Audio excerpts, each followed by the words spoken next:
You're watching the station covering all of the DMV. DC News Now continues. Well, the healthcare insurance claim denials may tick up at the end of the year. That amounts to hundreds of millions of dollars for patients.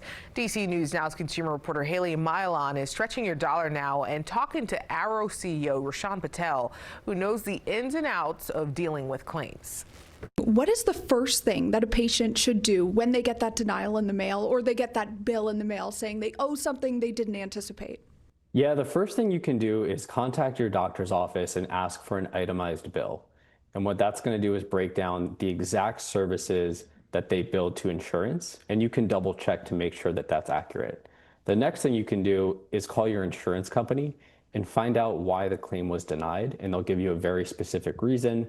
And then you can go back to your doctor's office and suggest they fix that claim either by resubmitting it with corrections or writing an appeal. What can people do if we talked about providers and visits and appeals? What can people do if they need a medication and maybe their insurance isn't covering much of it or any of it? What kind of options are out there? Can you appeal that process?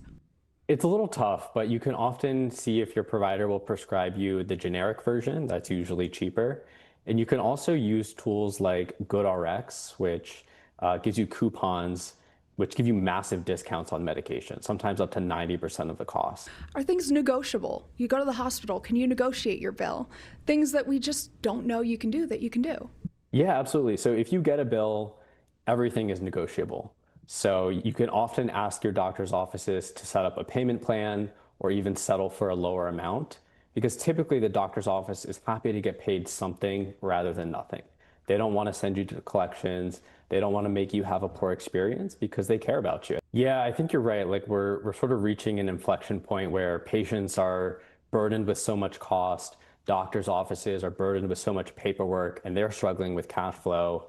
And insurance companies, we're seeing a lot of patient billing advocates be employed. So you can take advantage of these. These are online consultants or in-person consultants that will help you navigate the healthcare system because it's so complicated, including anything financial related.